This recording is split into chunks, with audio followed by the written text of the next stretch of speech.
This video shows how to take a 2D and 3D sections in Revit.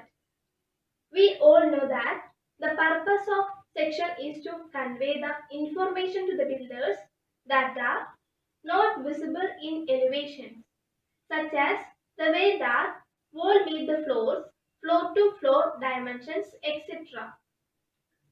For showing section tool, here I open a floor plan of a building.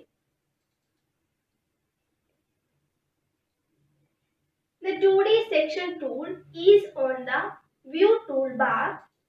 Just click on the View toolbar. We can see the section tool on Create panel.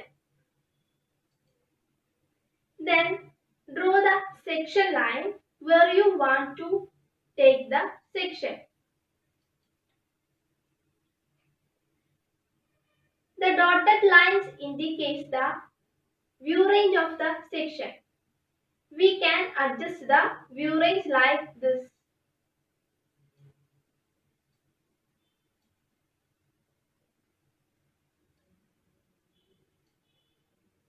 To view this section, just right click on the section line and select Go to View.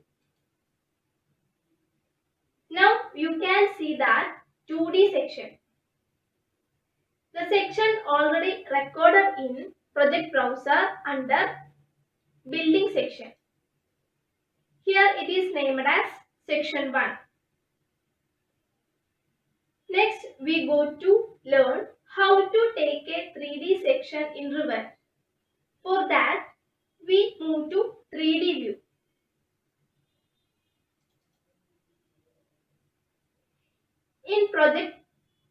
In property box on extend panel, we can see section box.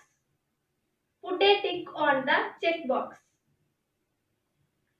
Now we can see a section box in viewport. Select the section box just like this to get a required section view.